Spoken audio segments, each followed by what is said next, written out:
We've heard throughout history, never waste a good crisis.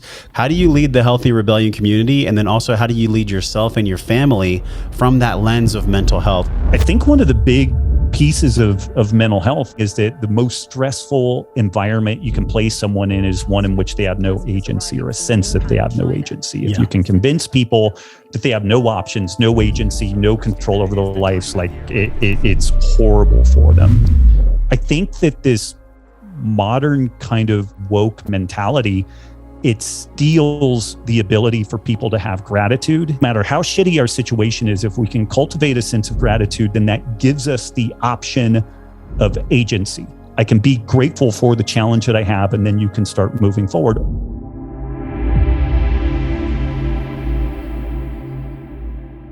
Robb, it's such a pleasure to have you back. This is our fourth time together on a podcast. You are the fourth Pete, my friend. Thank you for being here again. You would think that you would have learned your lesson and moved on to greener pastures or something. No, I'm here because I have more lessons to learn. And I was telling you before we hit record, this was a book that changed my life. If you're watching with us on YouTube, this was a book, Wired to Eat One of Them, Paleo Solution, was the OG, man. This is 2010 when I met you at one of the first ancestral health symposiums. I had all my food in a little bag next to me, and it was like Melissa Hartwig was just starting with her Whole30, and it's like, I'm pulling the e-brake right now, but you've had such an incredible run since then. And I've always looked to you for really just, how do we make sense about all the confusion that's going on with our food, with our health, even sometimes with what you're exploring now in the rebellion community around money and around sovereignty and around off-grid. Like, so man, from my heart to yours, thank you for coming back on the show. I was asking you before we hit the red button, what's top of heart for you? And you were talking about energy. And I think this is a good jumping off point, because whether it's Klaus Schwab in the Economic Forum, or whether it's, hey, the fact that cows are sacred and meat is sacred, there's so many different discussions around what is real energy, how does energy help us, and what is the do-gooding that possibly is causing us harm around the conversation of energy. So man, let's jump off to begin. What do you see as the issue in our world right now when it comes to people even understanding what energy is, and then how energy is really dispersed and how it can be useful? So I'm going to sound like a little bit of a dick here, but unfortunately, I think far too many people. So this is like a power strip deal. And I think literally a ton of people in the world think that like energy and electricity happens like this. Like you just plug this fucker in and it works. Yeah. And there's been some jokes and some memes where like this thing's plugged into itself and then you plug something into the other end, and that, it's like, this is like, and I'm not picking on any specific political party, but they'll say like, this is Gavin Newsom's, view of energy and stuff like that. But it's a major distinguishing factor between like our current civilization and say like the 1800s is that we have much more energy in our world, in our environment, that we've figured out how to extract out of our world around us. And this is, we've been on this vector, like the estimates put it, that we're like 20 years away, 25 years away, if we don't screw things up, that every person on the planet will be lifted out of abject poverty within like 30 years if we just allow economic engines to go. And that whole thing is driven by energy. And there's concerns around climate change and pandemics and this and that and the other. And at every turn, when you look at this stuff, if we have an energy-rich world and economy to live in, then things can go really well. And if we make poor decisions around that stuff, then things can go really, really badly. And like before we recorded, I was mentioning some of the decisions that have been made in Europe, and some of those things actually have been happening in the United States as well, but to a lesser degree. But one of the big concerns that I have is that some people are making big decisions, both at like a governmental level, but also just kind of at a more societal level, that is very heart-driven, but really absent any understanding of the way that the world works. And folks are excited about like nuclear energy and wind power and all that stuff. And they're excited about solar energy. I'll get to nuclear energy in a minute. And all that stuff's great, but there's just there's some really stark realities around what goes into all of that. And then interestingly dovetailed into that is our food system. And this hanging of all of the ills of climate change on grazing animals and that sector of the food system. So, I mean, just broadly, this is where my head has been for the past couple of years. And it's just been, I would say I've been ringing an alarm around the impending problems that we're seeing because of folks making these kind of naive decisions around both food and energy. And it's gotten worse. Like it's accelerated. Decisions that are being made are going to cost people their lives because of not having enough energy to transport food, to heat their homes, and things like that. So you asked, somewhat before we recorded what was top of mind. That's the stuff that's like really, in there. Yeah. I'm right there with you. I have made decisions in my life with greater wisdom after I've had greater experience, where I look back at myself with compassion and I'll say, wow, Josh in 2019 or Josh in 2017, he did the best he could with the information that he had, and he thought he was doing the best he could. And so this do-gooding, we just had a wrap with JP Sears where we did like almost a 3-hour podcast on the whole gender dysphoria conversation, and how, in the hand that reaches out to do good with the wrong bias, and when I say wrong, I just mean uninformed, right? So with an uninformed bias, you can actually reach out to do something, quote, good for someone else, but you could actually be harming them. And I think that same thing applies when it comes to energy, and also when it comes to meat consumption, where we have this narrative that says meat is going to kill the world and the gas from cows is going to kill the world. It's really at this point just kind of talking heads out there in the floating cyberspace. But when it comes to the actual information, like, this is why I'm excited to bring you back on the show, man, because this is your life's work. You spend all day, all month, for the majority of the past decade plus, talking with people, interfacing with government agencies and Navy Special Warfare and like the top people in the world. Give us the truth about what you see, the real conversation when it comes to what do we do with the energy that we have, and how can we do good for others but still be informed? Man, it sounds kind of trite. And again, like, I'm a fan of solar energy. I'm a fan of wind energy and stuff like that, but they're really intermittent. They're transient. Like if it's cloudy, you don't really get much energy out of solar. Yeah. We have a energy storage issue. Like, when your part of the world is in the dark over nighttime, like, you have to supplement the infrastructure of energy. And our battery story has improved a lot, but we may not have like some sort of a magic battery thing to be able to make that stuff work. So in Europe, they have shifted a huge amount of their infrastructure towards what they call renewables. And this includes wind, solar, and ironically, firewood.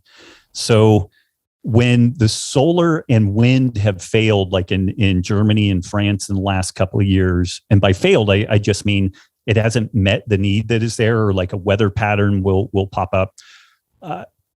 These folks are now burning wood pellets from wood that was harvested in North America, trees cut down, processed into pellets, shipped across the Atlantic to facilities that used to burn coal, and then it burned natural gas. And both coal and natural gas actually have a lower carbon footprint than the process of cutting down these trees, turning them into pellets, and shipping them across the Atlantic.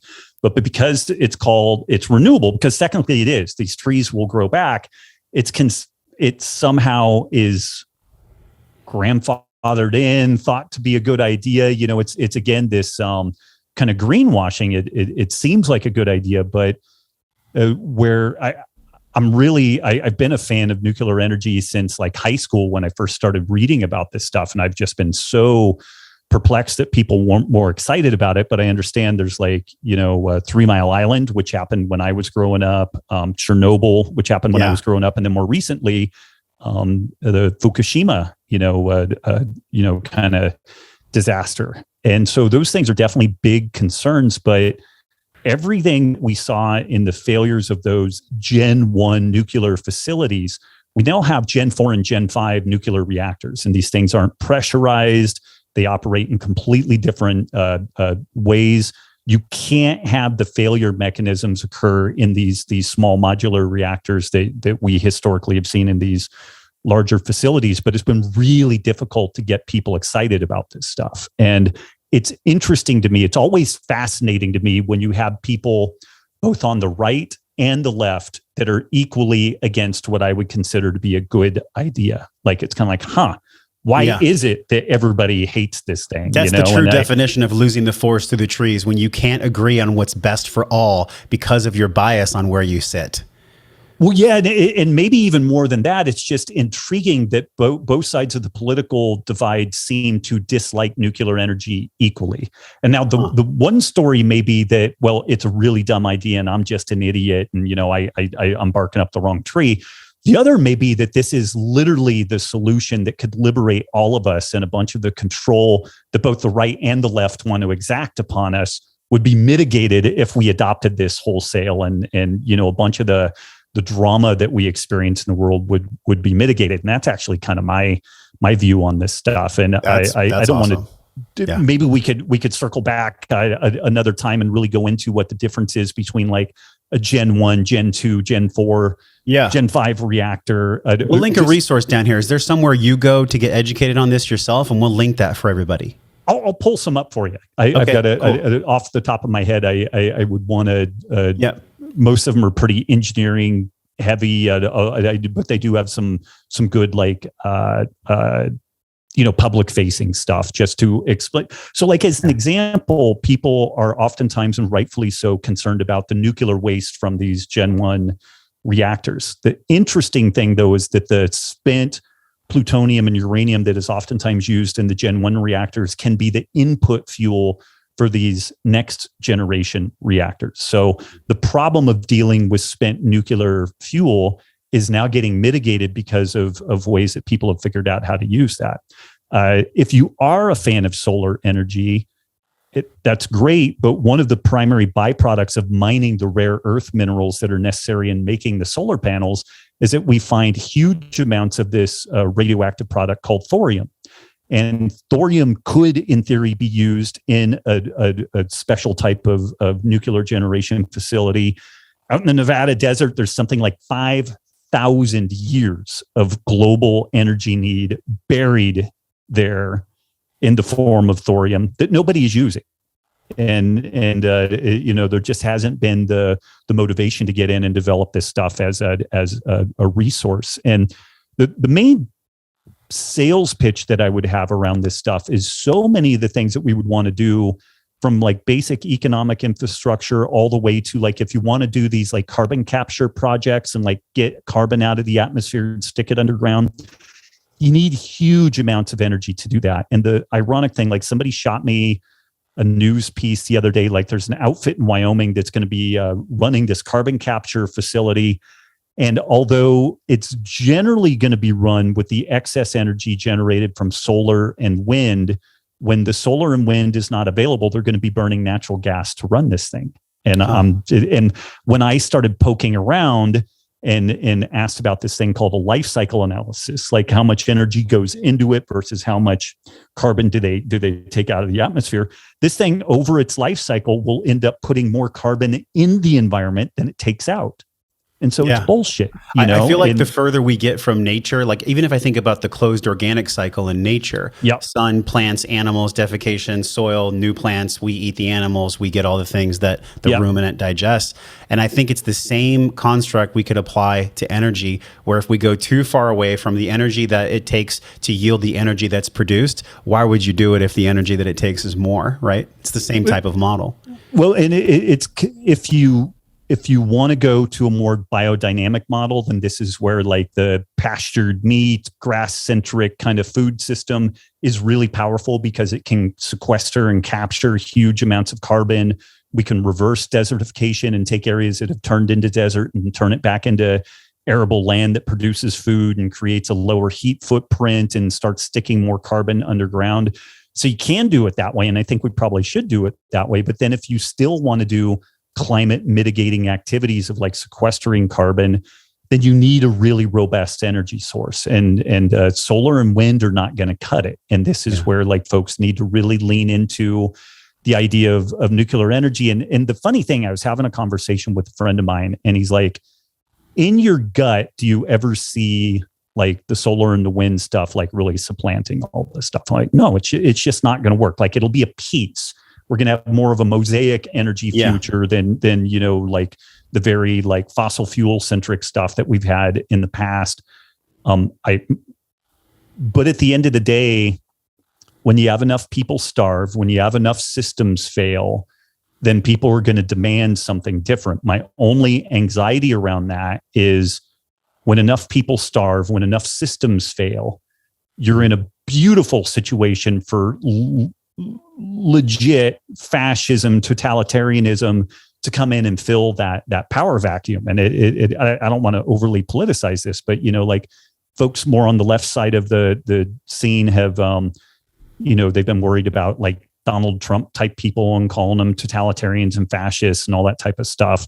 If we screw things up enough so that people are hungry and desperate, you might get a legit right-wing fascist that it comes in and like restores order, and it would suck, and it would be all the stuff that people are fearing, and it would come about because we make dumb decisions that end up damaging our food and energy infrastructure in a way that breaks our societal systems, so that people are clamoring for some strong individual to come in and set the world right. I can unfortunately see that happening pretty clearly. And, we've heard throughout history, never waste a good crisis, whether it's the Great Depression or anything else. It's when everything's for sale. People's power, people's self-empowerment, real estate, everything is cheaper because people are willing to give it away because they're in chaos. They're in survival mode. And I think it's a perfect segue to really the core of what I've really always looked to you for. I know it's been a food conversation, a sustainability conversation, but it really centers around mental health. So a lot of what we've done, and I don't know if you know this, but this year we rebranded. We killed the word force and we replaced it with wisdom. So now it's the Wellness and Wisdom podcast. And the reason I did that is because I'm seeking wisdom that I don't have to be so forceful in my search to attain it anymore. And I think so many of us where we want like, what's the right answer, or what's the 5 steps, or Rob, just tell me the thing and I'll do it. It actually takes away our empowerment when we just look to someone else for all the answers. But I will say that you do have some wisdom when it comes to mental health, because how do you navigate it? In the last time we talked, I think you had just moved to Montana at that time. Mm-hmm. You were living in Texas, and with this crazy theater that's been playing out, like how do you lead the Healthy Rebellion community, and then also how do you lead yourself and your family from that lens of mental health? In other words, what are the ingredients for that, for you, for your community and your family right now at this time?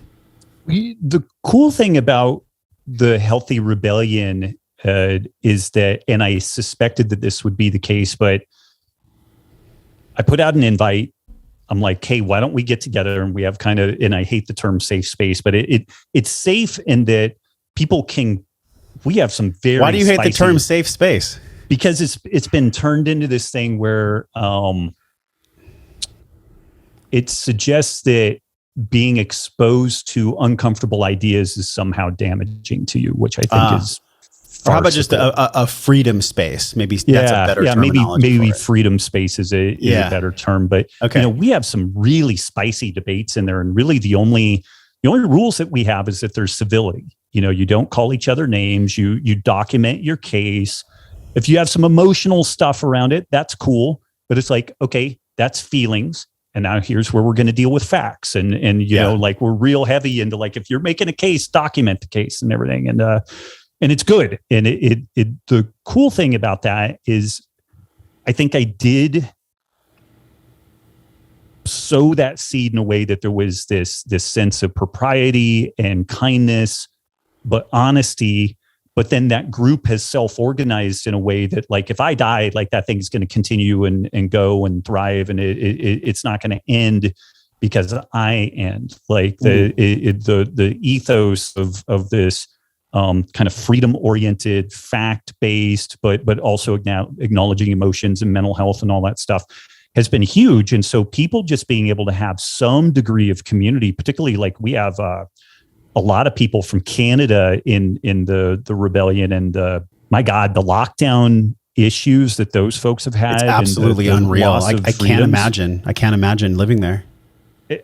And I mean, it's doubly so. Like, had I been in California or New York, I guess it would have been a big step closer. But I was like rural Texas, then rural Montana. You know, so like my relative experience of this stuff has been really benign and relatively easy. And the stories that we hear from people, like, I think for a lot of these people, serious mental health or like suicide and things like that would have been a factor. in this had they not had this group of people to be able to rap with and interact with and everything. And I think one of the big pieces of mental health, and this goes back to like Viktor Frankl, Man's Search for Meaning, but whenever we have some sense of agency in our life, that we have some degree of control over what's going on, some ability to make a decision, that's incredibly important. And I'm not a therapist. I don't understand this stuff at anything other than a pretty superficial level. But my understanding is that the most stressful environment you can place someone in is one in which they have no agency, or a sense that they have no agency. If you can convince people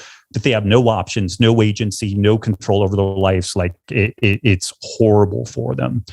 And so this community has been really powerful for folks in that they can talk, they can share. We actually have people meeting up in real life, to cement those. That's very old fashioned. It's pretty old fashioned, but even as good as that connection is online, it's still, I liken social media of all kinds to social media is to food what junk food is to social media is to real community as what junk food is to food. It's like, it'll go down the pie hole, it'll fill your belly for a while, but it doesn't really nurture you the way that real stuff should. So we're missing the physiological component, the way that we trade energy together, the 6 foot radius, all the microbes in our body, all the little muscles in your face. Like you can't cheat nature. Otherwise there's going to be a cost of some kind. Right. So it's been huge in that regard. And it's, nobody has benefited from it more than me, just at kind of a psychological perspective, because it's one thing is it's forced me to not go too far off the rails. And so really remain grounded and ask questions, because it's funny. I think there are so many conspiracies that are fact that like you can't swing a dead cat without hitting one of them.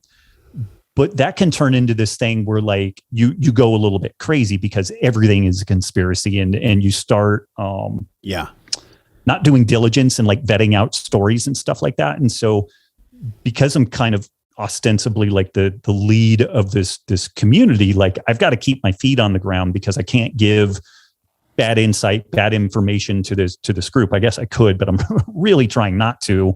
Yeah. And so it's been good in that regard. But then also when I have my days of frustration and difficulty, like I can turn to the group and be like, hey, this happened today, or, this thing went down. And oftentimes just relating stories of people that we know, again, like a lot of folks in Canada that, people who've lost children due to suicide and stuff like that, because the kids felt like their lives, although just beginning, were effectively over because of the way that the world has changed. And being able to just kind of ground out some of that energy and get some support for it, like it's been everything. Yeah. When I think of, dude, thank you for sharing that, because when I think about the real underpinnings of anger and rage, it's just sadness. If you look at Hawkins scale, or if you look at any model of psychology, it's really like anger is more powerful than despair.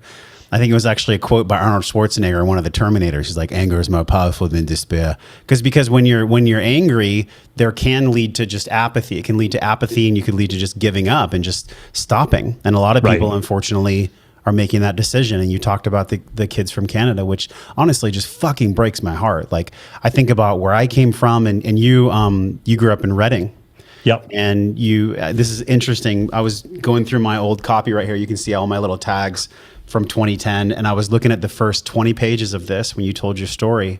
And I thought, even though this is 2010 and you're reflecting back on your life, it still applies to right now, because you asked your mom a question. You said, what would it be like to be 100 years old? And her answer to you was, oh goodness, I hope I don't live that long. Right. And so it wasn't like you came from this like super empowering like situation. I think you even said my mom was sunny even on days with no clouds or a bunch of clouds or something. That was a joke you put in the book. But it's like, the reason I bring that up is because you have not been gifted since the jump with a situation where you had everything laid out for you in the most healthy way. Your parents were smokers. They led a pretty unhealthy lifestyle, which then gave you a lot of gut issues and kind of, in a way, pulled back the arrow of Robb Wolf and allowed you to serve in the way you serve now, which is beautiful, although painful back then. What's the arrow you can connect between back then and your upbringing to what kids are facing now and young men and women are facing now that you were? What's the similar narrative, and what's something that we can overcome together? So, I mean, one of the things so one acknowledgement, I was born white, male in America at the end of the 20th century. So I won the lottery, done. Like compared to everybody else on the planet that's ever lived, won the lottery. And my family was, by most standards, pretty poor. Like we were on government assistance for a huge chunk of my childhood and adolescence. When I was 14, I started working to help supplement, income for the family. My dad went on disability. My mom had all kinds of health issues, not the least of which was some pretty severe mental health issues. But like I somewhere over here, I have a printed, looks like a dollar bill, but it's a food stamp. It's a food stamp that looks like a dollar bill. This would be for EBT cards and all this stuff, because they wanted to make that stuff. They didn't want to make it easy. Like when you pulled out that billfold with this shit that kind of looked like money, but was orange instead of green, like there was some social stigma attached to that. And I was raised on welfare. I know what you're talking about. Yeah. And so one of the things that I think has changed is that where in that time, and it didn't affect everybody this way. Some people stay, and this is one of my concerns around, I'm not against social welfare programs, but I think they can turn into multi-generational traps. And I think, again, people leading from the heart and not enough with their head don't give enough acknowledgement that like you can end up with multiple generations trapped in that scene, and how you need to provide incentives and almost like a firm foot in the ass to get people out of that, because it can steal the human soul, And I think that one of the big things that has changed is that adversity now has become a badge of honor that you don't overcome, but you just sit back and wait for somebody to serve you up your adversity, like acknowledgement, and then you get to kind of wallow and revel in that. And I think that that's a big thing that has changed, where, like whether it's sexual identity stuff or race stuff or whatever, I feel like when I was growing up, there was this sense of like, you can be anything that you want to be. You just got to work hard. You got to, and like, some people come from a wealthy family, and I didn't feel like that mattered as much. It was like, if you get in and work, then you can kind of get the American dream. And I had a really good friend. I lived with a Cambodian family for close to a year, and they had escaped out of Cambodia during the Khmer Rouge, like the communist takeover of Cambodia. And if people have ever watched the movie The Killing Fields, like they killed a third of the population of Cambodia. Like anybody with even like a grade school teacher education, they killed. Like the Pol Pot wanted to bring the whole country back to this agrarian utopia, and so they killed everybody, anybody with an education. And it's my friend Sela, he and his family escaped out of that, and it was so fascinating because they arrived in the United States, not able to speak the language, with effectively no money, but they got plugged into the existing Cambodian community here. And that culture is very intact, and they take care of their own. Like they give loans within the Cambodian community to help people set up shops and get going. So when I met them, they owned a donut shop, a Chinese food place, and a cleaners, and they were all like in a strip mall. And one interesting thing about that, I was there with them during kind of like the Rodney King riots. And when those riots started breaking out, they had this bunker that they opened up, and like all of the kids, all the parents were up on the roof with like ARs and defended their area. And I'm like, wow, like, talk to them a bunch. And basically his dad was like, I'll never live somewhere that I can't defend myself with a firearm ever again, because he saw literally like their neighbors would get rounded up out of the whole family taken, and they'd be taken out in the jungle and killed. Like that was the story of the killing fields. He's like, I'll never experience that again. But these folks who started with nothing other than having an intact culture that had a work ethic, that believed in the nuclear family and all this type of stuff, like they've succeeded. Like all of their kids went to school, all of their kids did well. And the parents ended up doing pretty well too by absolutely working their asses off and kind of believing the American dream and everything. And they faced racism and they faced all kinds of challenges, but they weren't murdered by their government in the country of their origin, which is a high likelihood of what would have happened had they stayed there. So this is definitely a thing that I think has changed dramatically since my childhood to now. And I think that you mentioned the despair piece. And I think that this modern kind of, I don't know a term better than this, and I know it's controversial, but like the kind of woke mentality, it steals the ability for people to have gratitude and to and no matter how shitty our situation is, if we can cultivate a sense of gratitude, then that gives us the option of agency. I can be grateful for the challenge that I have, and then you can start moving forward. Or you experience despair, which means that your progress has stopped and you're done. You're either going to die now or you're going to die later, but your situation isn't going to change, and that's it. And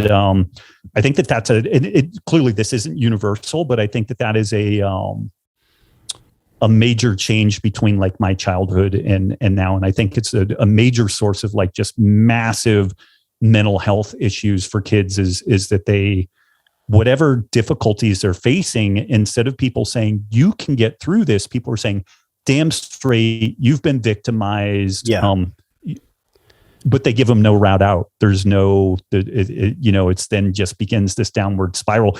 And ironically, what it becomes is this virtue signaling Olympics. It's like, well, you maybe lost your mom and you're maybe trans, but you're still a white male. So this person who's I heard black, about this recently where if you're gay, that's not enough. You have to be gay and black, and you have to be like losing a parent or something in order for you to be actually justified in your suffering, justified in your life having it so hard. And I think about in my childhood too, like I'm right there with you, man. When I was 5 or 6, my mom was buying some food, and she pulled out some food stamps, and some guys said some pretty mean stuff to us, and it sucked. Like that's not cool. Sure.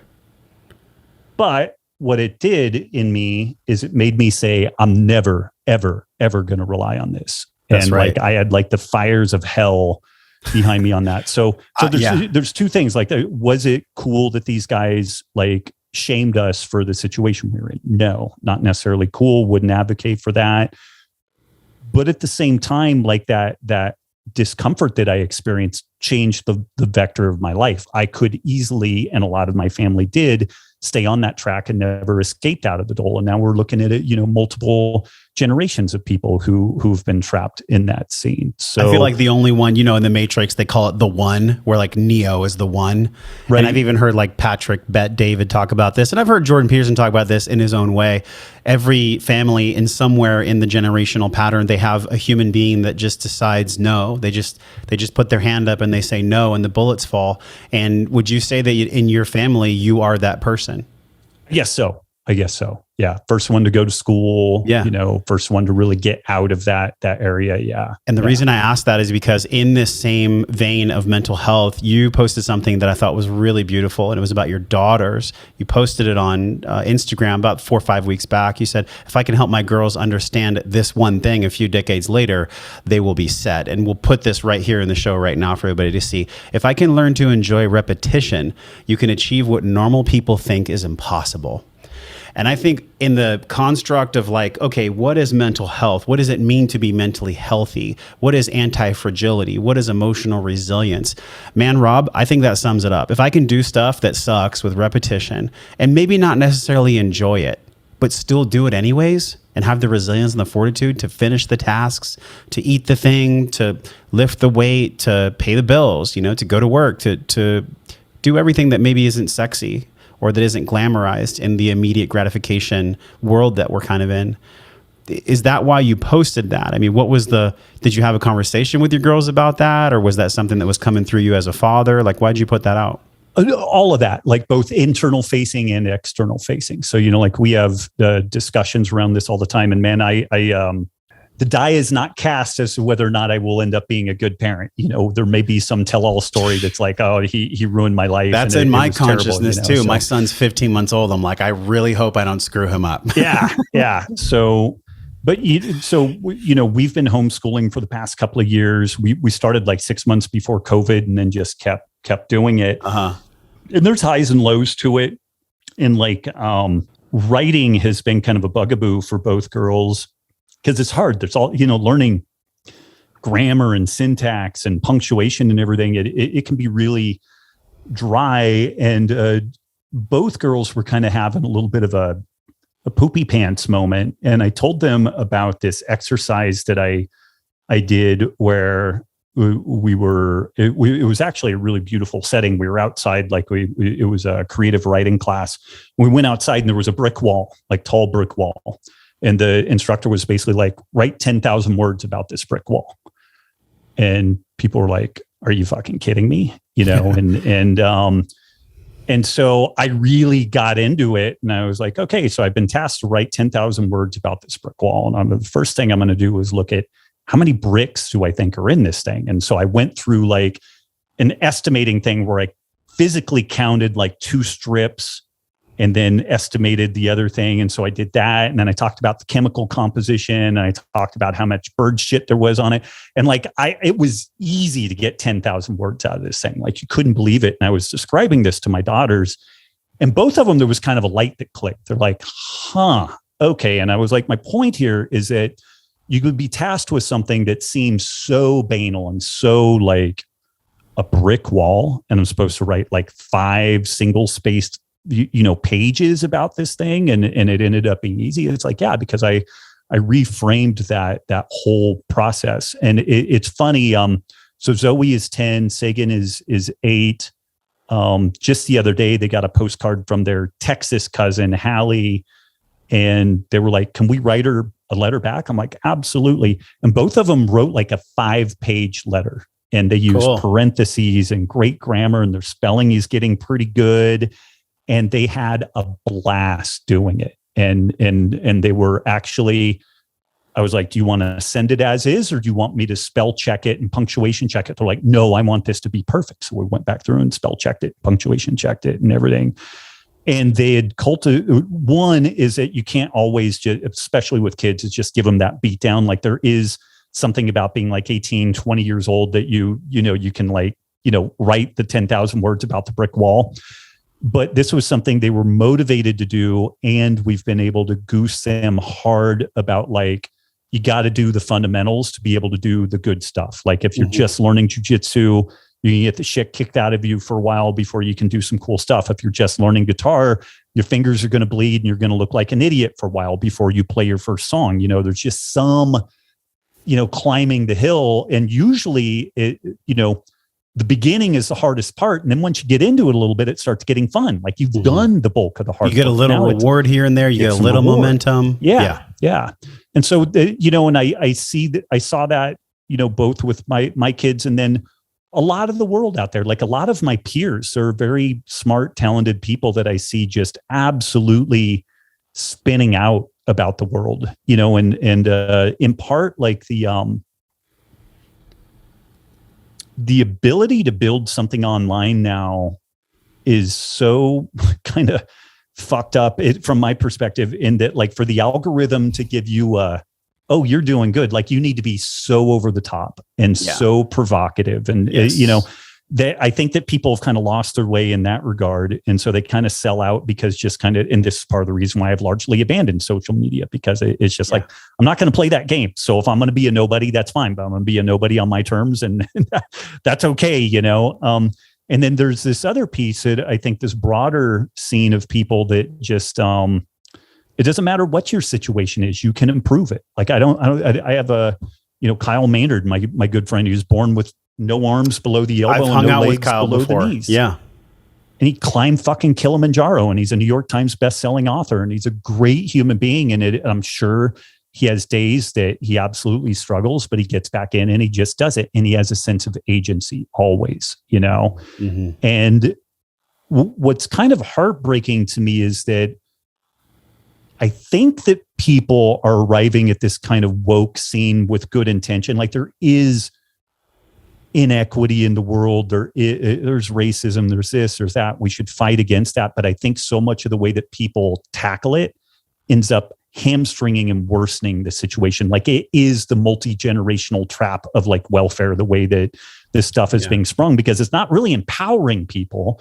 It's just creating division and really making the minute differences between all of us the only thing that matters, instead of making the minute differences inconsequential. I feel like this is a great way to distract people, honestly. And I'm curious how you feel, because if you have conversations about 0.0002, which in the DSM, that's the whole gender dysphoria percentage. It's 2/100th or 2/1000th of 1% of people. So we're not talking about a major thing here, but it becomes major when all the news networks and the majority of people continue the conversation. And I just feel deflated by our peers that are in the health and the wellness and maybe even in the personal development world that continue along these dialogues because it just gets clicks and it gets messages and it gets attention. A lot of the content that we've been putting out lately, I'm just speaking my truth, and I'll have someone on like yourself or JP or any of us that we're just trying to get down to the truth and the heart of the matter. Like, what's the natural way of being that best suits us in the world? And I feel like we have strayed so far. There are some people out there, Robb, that they feel like it's past the point of no return. Like society is a big experiment and the experiment got botched. And then there's some people like me, this is how I feel. I feel like we're a 13-year-old behind the wheel of a Ferrari. Humanity, being a human being, the evolution of consciousness, the evolution of being a human, we're pretty young. We're very naive. We're learning as we go along. I don't think it's doom and gloom. I don't share that. I don't share that mindset. I think that we're in a really hard struggle right now. I think if you look at the fourth turning and if you look at expansion and contraction, we're kind of in that fourth phase. We're in the contraction phase. But after this, there's something beautiful that's going to come. I do believe in that. It's not I don't feel like it's naive, but I'm curious how you feel. Where exactly are we in our evolution as human beings? And everything that you've learned and what you see around you, where do we go from here? Not like you're the orator of the crystal ball that's going to solve the world's problems or something, but I can have an opinion on it. Yeah, where do we go from here, like in our daily actions and in our thought processes about the state of the world, the state of contraction we're in? Here's my not optimistic angle on this, my cautionary tale, like, oh, we could be kind of fucked. Okay. Western liberal democracies, as we've experienced them, are a thus far once in history event. They never happened before, and to our knowledge, we don't know if they go away, if different flavor, like if Chinese Communist Party flavor social credit score control of the populace becomes the norm globally. Don't know that it could ever happen again. And my God, if you want to crush the human soul, pit people against one another, really see like think about the Muslim population within China, and they harvest them for organs to sell on the black market because they're not seen as human. It's like that is an eventuality, that we lose all of Western liberal democracies, and it just gets paved under with this kind of combination of Orwellian and Aldous Huxley Brave New World, self-medicating and, self-censoring because I'm carrying my monitoring device with me, and I pay money to have it. That's a possibility. Like, that's a legit possibility. And humanity could go on indefinitely under a circumstance like that, but there may never be a resurgence because the control would be so tight and so profound. But I don't think that'll happen. But it's one of these kind of cautionary things that I think is a possibility. I do think there's going to be big dislocation. I think that have embarked on, stuff with this pandemic and economics and energy and food policy. So like our economic system is this train that is rounding a corner, and it's barely on two of its four, things. And it's a fucking miracle that it has stayed on the track as long as it has. It's just about to tilt. And the thing, it's been just about to tilt for 30 years. And the crazy thing is it might go on 30 more seconds, or it might go on 30 more years. That's the crazy thing. But at a fundamental level, our economic system is so broken because of this debt-driven kind of process. And Chris Martenson talks about this a lot, and he'd be a great person for your podcast. He's just a brilliant guy. What is he all about? What's his angle in the world? He looks at energy, the economy, and the environment, and a very similar framework to he's a PhD in immunology, but got into like this kind of sustainability shtick about 15 years ago. And he's just a brilliant guy. And he's been it was interesting, the fact he has a PhD in immunology, but he's been really into like energy and oil and, declining productivity and all this stuff. But then when COVID popped up, he's like, oh, I have a PhD in immunology. I'm actually very well, people will listen to me speak on this thing. Yeah. And so there's going to be a comeuppance on this stuff. There just is. And there's going to be some pain. And like one of the ironic things is that the places that are going to experience the most pain are going to be urban centers because of the way that they're built, the way that they are structured, the nearly universal lack of a coherent culture that ties them together. Mm-hmm. Like people are going to, depending on how bad it gets, whether like energy failures or food system failures and stuff like that, it's going to be really bad there. And but the irony is that this has been brought about from these kind of woke progressive leaders of these cities trying to do whatever the fuck it is that they're doing. But I'm getting out in the weeds on this. Is that kind of why you guys moved to Montana? Because of what you're speaking about now? It definitely didn't hurt. Like it's super low population density. And there is a very integral culture here. Like people take care of each other here. Particularly if you're just sincere and hardworking and you want to help and contribute. Like I had some cabinets in my garage when we moved in that I didn't need them, didn't want them. And so I'm like, hey, does anybody want these cabinets? I feel bad just like junking them. And this guy was like, yeah, I'll come over and help you move them. And so we moved them. And then he was building a greenhouse. I'm like, do you need some help with this? He's like, my God, if you could spend an hour here holding this and that. And so I did that. And like, we hadn't been here 2 weeks and we had 5 neighbors that helped us and we helped them. And like, if we were really in a pinch, they'd have our back. Like they would, and vice versa on that. That's not what happens in these 100-story apartment towers. No one knows their neighbors. I barely know neighbors in my neighborhood. And we're kind of like North Austin suburbia, with like larger places. It's really, it brings up sadness in me, but it also brings up a solution. Like, what is the solution to all this? Because I know where you're going. At least I kind of feel where you're going with this. What's the solution with knowing each other again? And is that even going to matter when the push comes to shove? I think it'll matter. I think it'll matter. I think that there is going to be a lot of dislocation. I think that, when you look back at like the 1920s, 1930s, there was a lot of suffering. Like it's one thing to look back at that. And, for this 15-year period, a bunch of Americans starved to death. A bunch of them didn't have work. A bunch of them were homeless. But then things got better. That's that fourth turning thing. Yes. That's a long time for the suck to happen. It's probably what we're just going to live through. But I think that this is one of the things that we just have to come to terms just with the possibility of it. And like you mentioned the mental health piece, like when COVID really started ramping up, what I was emphatic about with our Healthy Rebellion community is like, you just have to understand what the potentials are here. We could have food distribution interruptions. We could have massive economic dislocation, and we may have none of that. But you just need to understand that it's a possibility. So if it happens, you're not spending days or weeks paralyzed because of the shock, And I think that that's one of the big things. Like you don't want to live your whole life doomsday bunkering to the degree. Like I've missed some opportunities being a little overly conservative about like, oh, I think the economy is going to collapse and stuff like that. Like I really had some cool opportunities that I should have done and didn't do. You mean like investments or?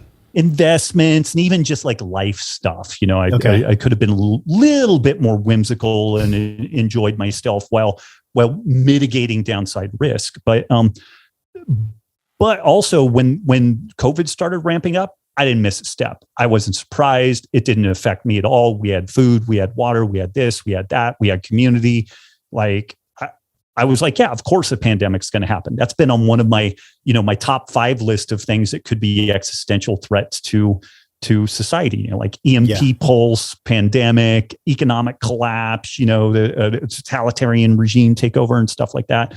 Like that was completely in the wheelhouse on that stuff. So it wasn't that anxiety provoking. It did change what I was doing, but I'm like, well, yeah, of course this is a possibility. Like pandemics happen. Like I get it. This is in my list of things. I've thought about it and had a little bit of preparation behind that stuff. And I think that there will be a lot of dislocation. There'll be a lot of pain. There will be a lot of people. The people who are going to suffer the most are the ones that didn't realize that this was an eventuality. They didn't realize that there was a possibility of a really rainy day and maybe a rainy month or a rainy decade. And so they're going to be surprised and they're going to be bitter. And that's going to make them really ineffective at just being able to like bootstrap themselves and lean into the community that they have and help each other. But I do think that the backside of that is that people will be more networked in the real world. We will take more care of each other. I think that like a lot of the broken elements of our food system, whatnot, that ship might get righted because people are like, I'm not going to starve to death. So because things get so bad. Yeah. And so my state governor is going to make it legal for lots of people to have mobile slaughter units so that we can process meat and move the units to the places that need to be processed to mitigate this potential of like food insecurity and stuff like that. Like there may be some really great things that come out of this stuff, but there's a pain of birth, and I think that there is going to be some element to that. There's so much there. We could do an entire podcast on what you just said. I always go back to nature for everything because I think nature is such a potent teacher. And I think about the rings on a tree, some of these huge trees that are in Northern Cal, and they're like the great grandfather tree where it's like almost 2,000 years old or something. Maybe not 2,000, but it's up there. And no, some of them are 2,000-3,000. Some of them are up there. And then there's also the petrified forest. There's that one by Death Valley where it's literally the oldest trees, like trees when supposedly Jesus was walking the earth. Right. And so some of the years are really fat and juicy with water when these trees fall down and they cut the rings. Some of the years there's like no water at all. So nature in her infinite wisdom has prepared roots in the ground and a strategy that isn't out of scarcity. It isn't out of reaction. It's just a loving awareness of what nature has and its unpredictability. And I think we're the same way. So, prepping and having water and firearms and doing all these things, I don't think it's a bad thing. I actually think it's just a representation of us being nature and of us living in an environment that's totally unpredictable and that honestly is being meddled with so far out of the realm of nature now by the ego of man, really, that it's in our best interest, Rob, to have a recipe of like, okay, let me cover my bases. Let me be the tree with the big, deep roots. What does covering our bases actually look like? And you don't have to go into hardcore detail, but like, what's the general, 2 handfuls of things that everybody needs to take an honest look at when it comes to the unpredictability of the world? I think it's the same stuff. It's like energy, food, water, community. Okay. But no firearms? Maybe firearms too, like self-protection. Sure. Yep, self-protection would be a good one to put in there. That's going to be different for somebody who lives in like an urban high-rise versus, and there are people that like that's just their jam. Like they love where they live, or like that's the job, that's the industry they're in, and they're not moving to rural Montana. Like it's not going to happen. That's cool. So I think you also don't want that much snow. Right. Yeah. But so is there any way that you can get some redundancy in like heat and electricity and stuff like that? And it'll depend on your situation. Like sometimes yes, sometimes no. I remember during the snowpocalypse in Texas, like people started using barbecues inside and stuff like that, and they fucking killed themselves. Like they, so carbon monoxide poisoning and stuff like that. Yes. So having a little redundancy in some stuff like that, is really handy.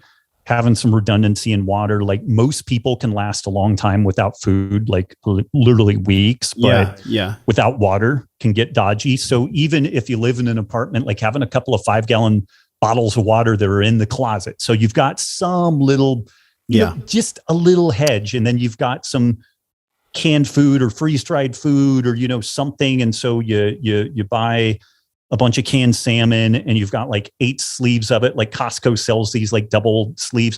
So you've got 6 of them there. And once you eat one, you buy a new one, and like a store shelf, you put the new one in the back and you just rotate that stuff through, and you've got a bunch of almonds, you got this, you've got maybe like a month and a half of food. Wouldn't be great dining, but it's a lot better than starving. Like I did that Caveman show, you know, where I starved for 2 weeks and it sucked. And you hit you got the atlow and you threw the atlow. Got the elk with it. And the woman cried. It was like this emotional experience. That was like the guy that did the McDonald's documentary that Morgan Spurlock, Morgan right? Spurlock, yeah. That was a blast. We're going to link that. You guys have to watch Robb kill this animal with the atlow. You were starving. You were like emaciated. Yeah, I lost 20 pounds doing that. And so that's where I'm like, I never want to do that again. Yeah. So, you know, where we are here, we have kind of a cool situation where we have this big crawl space under the house, and it never gets too hot in the summer and it never freezes in the winter, but it's cool. Yeah. So like we've been stashing some stuff down there, you know, and we brought a freeze dryer. So when I make a meal, maybe 3 meals out of 4, I make enough for another plating of it, and Nikki will put it on the freeze dry tray. We stick that in the freezer. We get 4 of those and we freeze dry that stuff. And it's part of the homeschool for the kids. So they weigh them and measure them and document them and everything. And then that goes in some of our like doomsday bunker stuff. What about the nutrient value of the freeze dry? Does that freeze change a lot? dried is amazing. Yeah, it's from like phenomenal. a nutrient absorption perspective. It's great because even like frozen berries typically are more nutritious than fresh berries generally, because they pick them, freeze them, ship them, and the nutrient quality doesn't decrease during that time. So like you lose a little bit, but again, like compared to starving, doesn't really matter. If I'm down to, you know, and part of the thing is also like we try to take some yearly camping and hiking trips. So what we do is we grab the front, you know, our old bunch of those, and that's the food that we take out. And so we've got that stuff on kind of a rotation. Now I've got a little bit of resources. I've got a little bit of space. And so I take a little bit more care of those sorts of things. Yeah.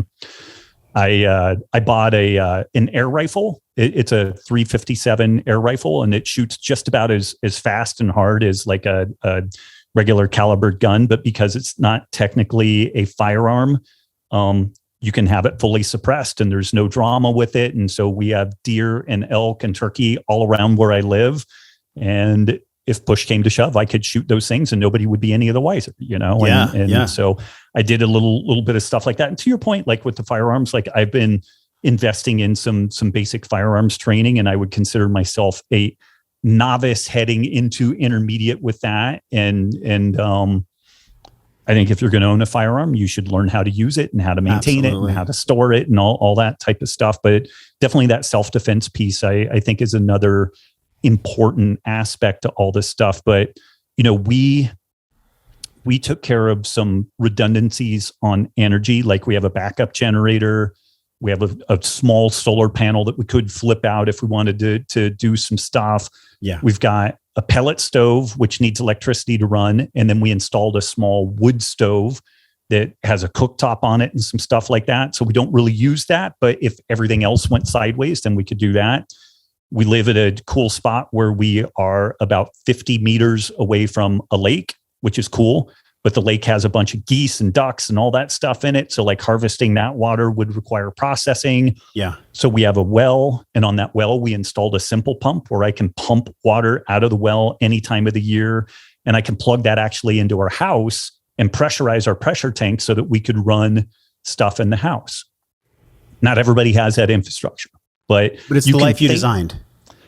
Yeah. You've chosen this route. Yeah, I've kind of chosen this route. Yeah. I drive a very modest car. I don't, you know, still drive have a other Subaru? flashy stuff. I still drive a Subaru, you know, I mean, but I've put emphasis into other things. But even if like we have members in the rebellion that live in a apartment, that live in a, you know, kind of an urban area, but they just thinking about energy, food, water, like maybe basic security, they've been able to take some steps. And also they reach out to people around them. Hey, reach out to some neighbors, find some people in your neighborhood, find some people in the rebellion that live near you, and you guys get together and do this stuff.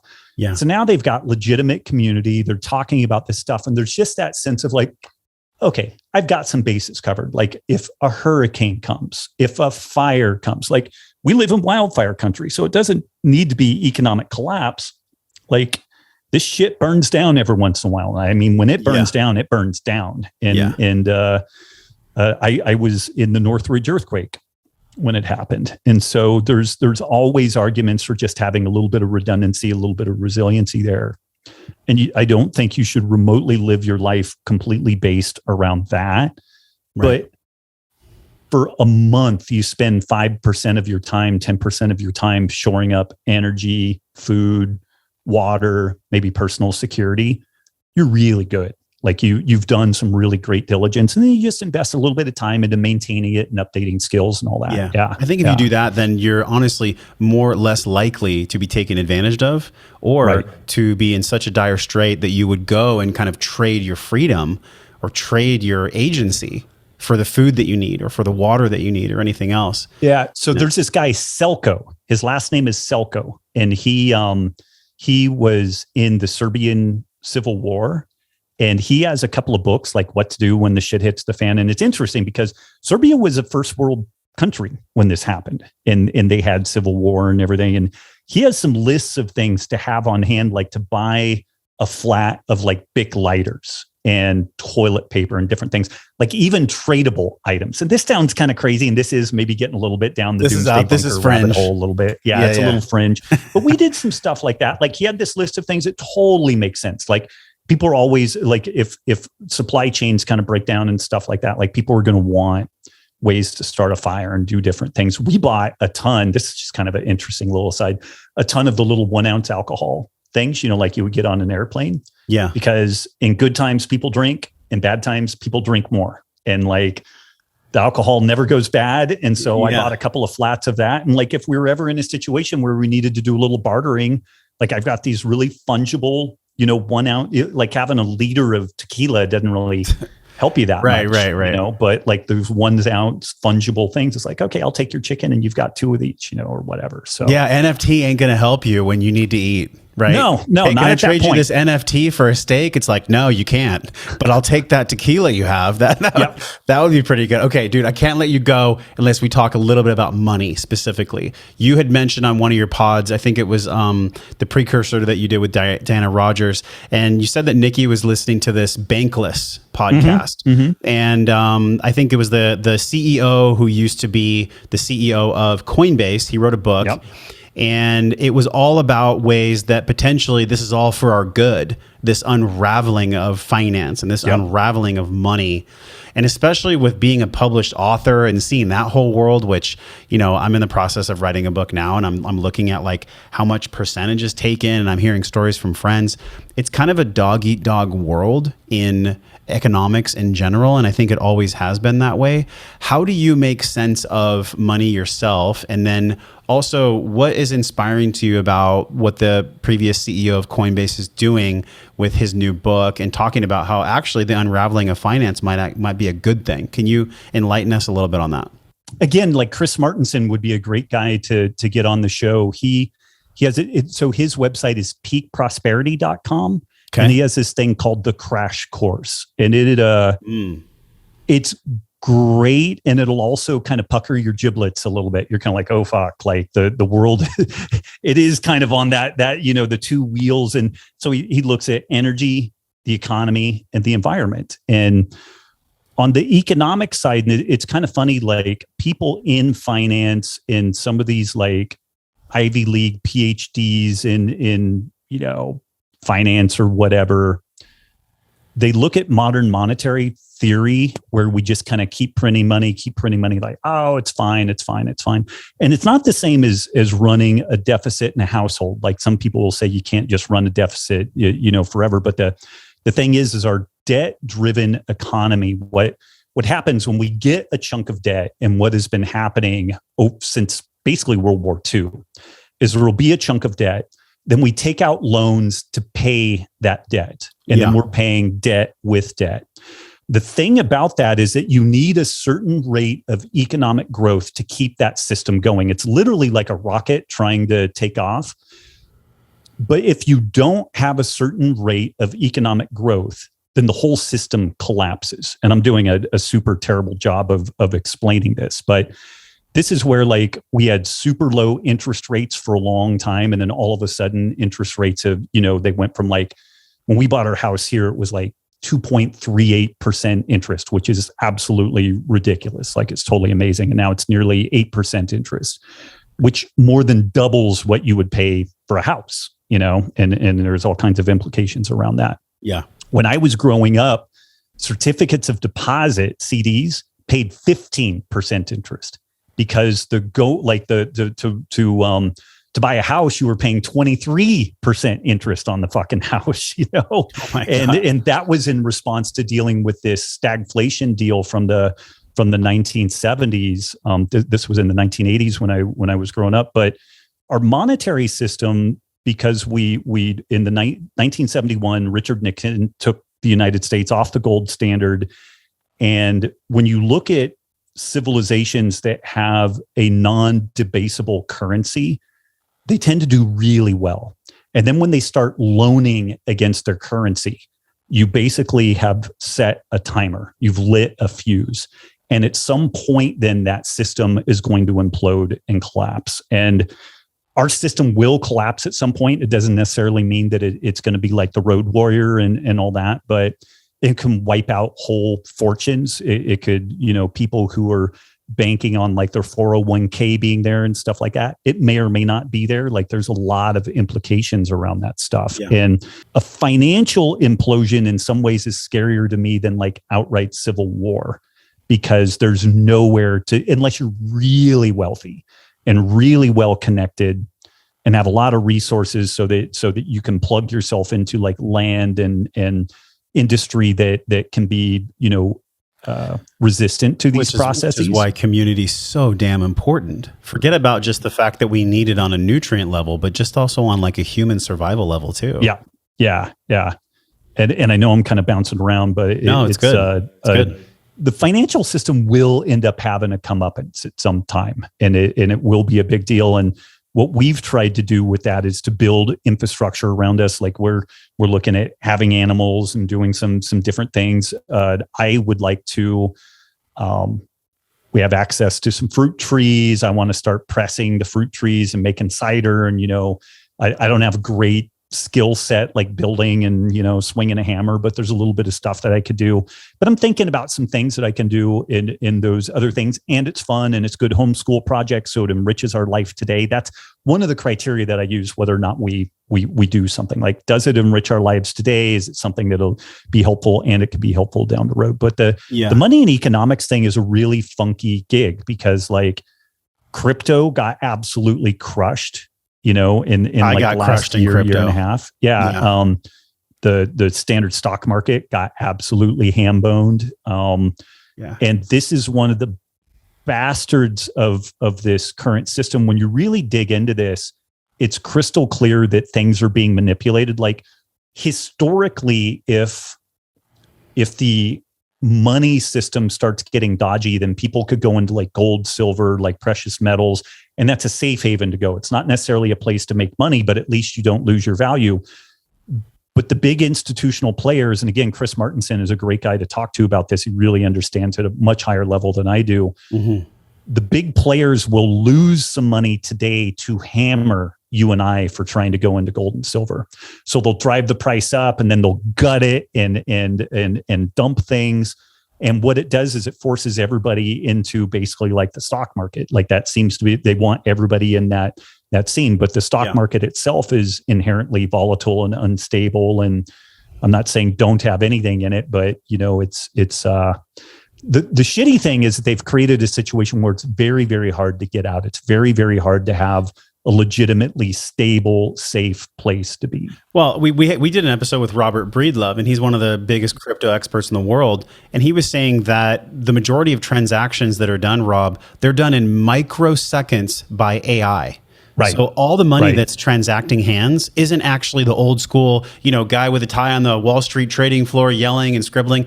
That Right. shit ain't happening. This is Right. artificial intelligence robots that are competing against other robots for micro fractions of a second to buy and stop and buy and Yeah. stop and buy and sell. So it's not the world that people think it is as far as investing. And you're right. Anytime that a huge whale wants to push a button on a keypad, they can dictate literally hundreds of millions of lives with the touch of a keypad. So I don't necessarily feel, and I'm not giving financial advice, and neither are you. I don't feel like it's smart to put all your eggs in a stock market, Right. because to put all your eggs in any basket, really. But from a sound financial advice, do you have like a diversification? Even if somebody's starting out and they're just beginning to invest, multiply it to what you're doing now. I know you've probably been investing and being financially literate for a long time. Maybe speak to somebody who's just starting out. We'll definitely link Peak Prosperity. I know you've mentioned that multiple times. But, for people that really want to, honestly, what this podcast has been for me is just how do we supplement and how do we put scaffolding around the health of our body and mind? And that's really where I'm coming from. I think a big thing, and this is something that Nikki and I did really early when we literally didn't have two nickels to hardly rub together. Yes. But she was just emphatic, like 10% of what we earn by hook or by crook goes into savings. And then within that, we can diversify it into different stuff that we do. And then I could make the case that you buy a little bit of precious metals. And if you're barely making any money, you can buy some silver. If you're making some more money, maybe you buy some gold. Silver is interesting in that, like, you and I are talking on these computer screens, they're made with silver. Like that is a commodity that it is never going to go away and is always useful and whatnot. And so a little bit of precious metals, I think putting a little bit into the stock market, and maybe you do like an index fund or something like that, where somebody just aggregates this stuff. And when you do it, just stick it in there and leave it. Like the trying to play things is where you get absolutely murdered.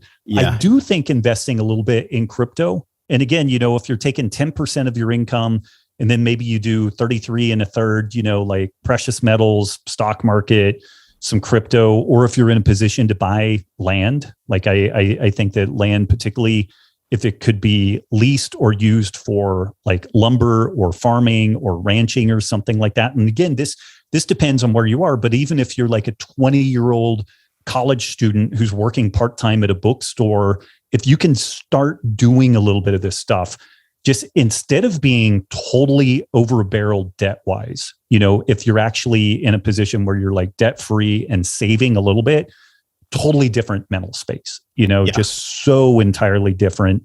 And it's not easy to get there, but if you can do it, but depending on where you're at, I think just some of that diversification and then really investing big. And you've mentioned it multiple times in a social capital, like having legitimate community, people that you care about and that care about you and that can come together in a moment of crisis. When we were running our CrossFit gym during the 2008, financial meltdown, we were earlobe deep in real estate agents that had been killing it. And then they went to making basically nothing. And then all kinds of people in construction and stuff like that.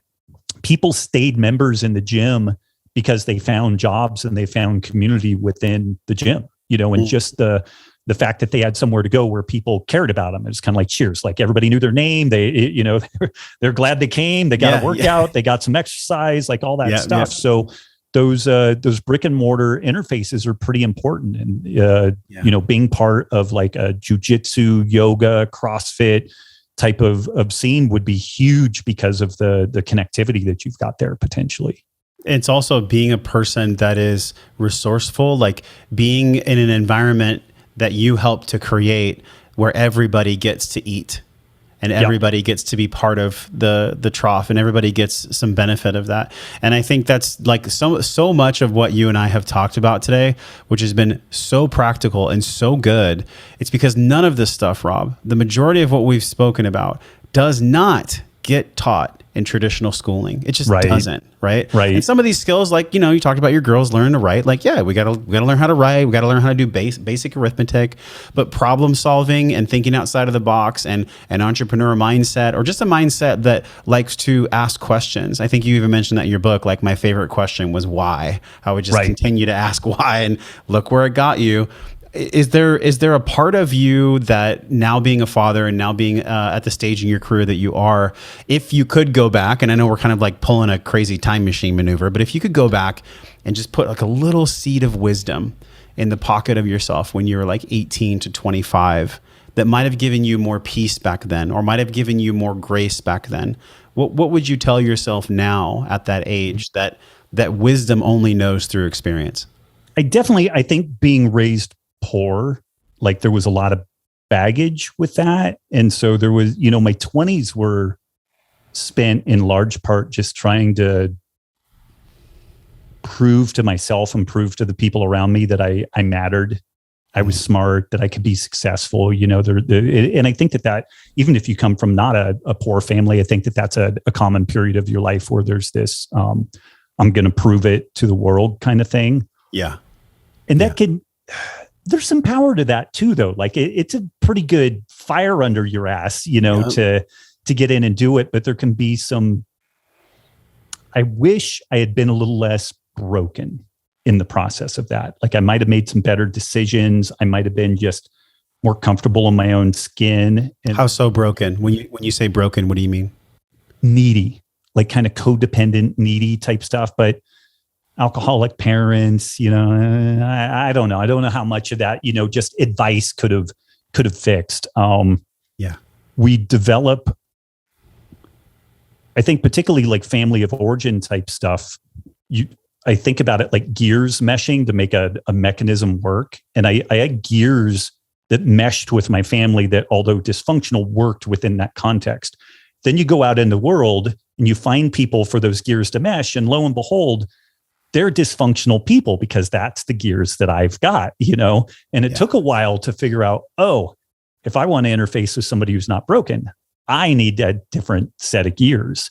And so I don't know if advice or anything would have necessarily changed that. Like I just had to go through struggle and decide that I wanted something different and something more. I will say this, there were multiple points along my trajectory from like grade school to high school, college, there were some key people that took an interest in me and loved me and saw something better, something different. And they held me to a higher standard. Like when I would be doing knuckleheaded stuff, they're like, "You're better than that, dude." And, they would, with tough love, do that. And so I guess maybe not advice I don't know that advice would have helped me at that point, but what it's made me keenly aware of is when I see people like you, like I acknowledged you long ago as being one of my favorite people in the space, when I see talent and I see potential to really lean into that and acknowledge it and let the person know, hey, you matter and what you're doing matters and everything. Because sometimes you're just sitting there and you're like, I don't know if anybody fucking cares. I don't know if what I did today mattered. Like a bunch of electrons spun around the interwebs. And I don't know if that amounted to a hill of beans. Yeah. But it does. Like it does end up mattering. Like having that key person take a bit of interest in you is life transforming, Thank you for sharing that, man. That's huge. I can't imagine how many people just need somebody to come around that has some wisdom and knowledge to share and really give that to people that are authentically in the quest of it. And I guess that's the key. In order for you as a mentor, in order for anybody as a mentor to give knowledge or to give wisdom that's meaningful, there has to be a natural vacuum inside of the recipient. The recipient themselves has to have a genuine desire for greatness. Not that they want to get rich or they want to be popular or be fucking famous. None of that shit really matters when apocalypse happens. Like we want to be in a community where, like, I'm going to a guy's wedding here in a few days, and his name is Mike Dillard, and he's very well known in the space. Maybe you know him or you've I know heard the of him. name. Yeah. Okay, so he shares a lot of the similar values that you've shared. And so he's created a community here where we've gone shooting together. We've gone and talked about meetings where we're going to be self-sustainable as a community together. Like I'm engaged in those conversations, but it's not because I want anything from these people. It's because I want to be plugged into a system where we can all give to one another. Right. And I think whether it's your wisdom or whether it's us being a community, that's what I'd love to leave people with. And I also love for you to leave people with maybe any part of this conversation when it comes to the scaffolding and the strength that we give our mind and our bodies. when it comes to what's ahead, which is totally fucking unknown. What do you think we missed? You know, we started the conversation with energy. We went into a lot of different nooks and crannies. But is there anything that you think we missed when it comes to the scaffolding that supports our mind and our body? I don't think so. I think that one thing I've done an overly good job of prepping for the downside. And again, I think that this is coming from kind of a poor family.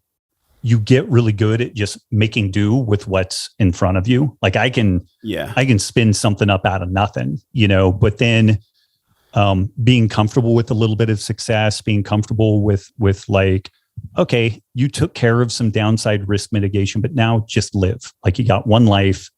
I'm 50 years old. I've got more years behind me than in front of me. So it's like, live, you know, be in the moment, live, be invested in my family, take care of myself. I've done some diligence around the downside. I think that there are a lot of folks that are afraid of facing some of these darker realities because of the anxiety it can produce, you know, just thinking about like economic stuff and global upheaval and everything. And I get that, but like a little bit of investment and just kind of downside risk mitigation really helps you sleep at night. But then for the advice I need and what I've been realizing is like, I've done too good at that. I've invested too much in that. Like I've been preparing too much for the end of the world instead of preparing for a better world. You know, it's like, have the water on hand, have some food on hand, have your Bic lighters for trading and all that shit. But then it's like, get out and live, get out and enjoy, like really enjoy that. And that's something that I've realized that I've overly invested in, like the end of the world thing. Yeah. That's honest, man. I really appreciate the honesty. And I think about, 2010 Paleo Solution, 2017-ish Wired to Eat, right? Yep. And then 2020 Sacred Cow. Is there another book that's brewing in you about some of the things we've talked about today?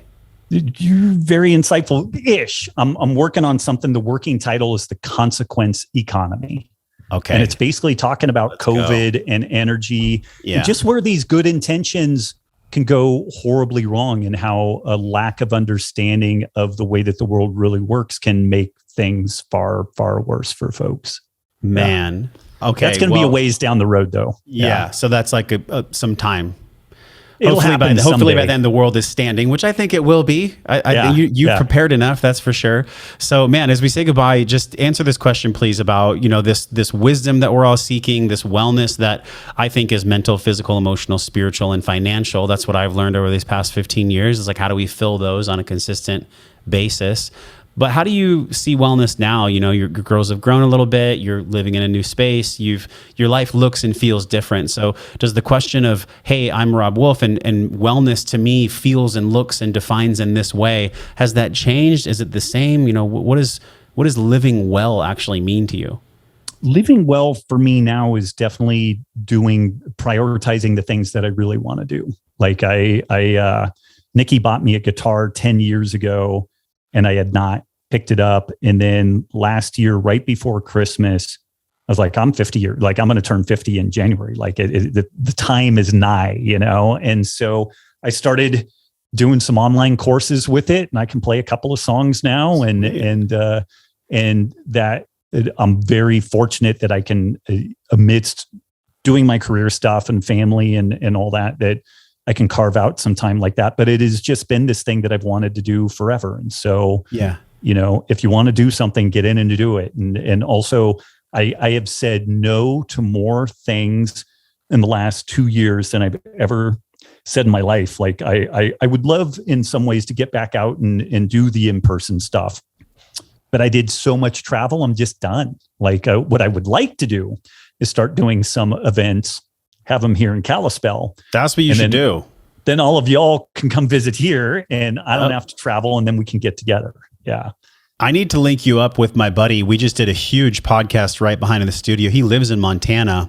I'm not sure of the area. I think it's close to you. And I don't know how far you are from George Bryant out there. Are you pretty far from George? No, George is in Big Fork, I think. I've seen him at the gym I go to a time or two. Oh, cool. Yeah. So you guys are all in that triangle. And I really feel like there's some great energy moving out there about self-empowerment. And not like Tony Robbins, rah, rah, rah, but like, hey, practical, realistic ways that can really help people. and so that can make people depend on one another in a healthy way. Right. So I would totally be there. And I think there's a lot of good stuff going on in Montana, man. So, dude, just super grateful for you coming on the show for the 4th time. I believe you are the only guest that's ever come on the pod 4 times. So that's an honor in itself. Right. But I really enjoyed where we went today. And I think people will get a lot out of the scaffolding that was built for this mind and body, man. So super appreciate you, Robb. Thank you. Can't wait to see you in real life again. Let's do it. All right, you guys, until Robb and I see you again, make sure you go to Robb's website. It's just robbwolf.com. Is that the site? And also, if you want to be in his community, it's the Healthy Rebellion community, where I'm sure you guys go into deep dives on all the stuff that we've talked about today. Cool. All right, guys. Well, until we see you again, we're both wishing you love and wellness. Hey. Thanks for watching the podcast. I appreciate you being here. If you haven't done so already, click the subscribe button and the little notification bell so you never miss any of this free weekly content delivered from my heart with care right to yours. If you love this video, you'll love any of the videos on this page. Just click the one you want to watch next.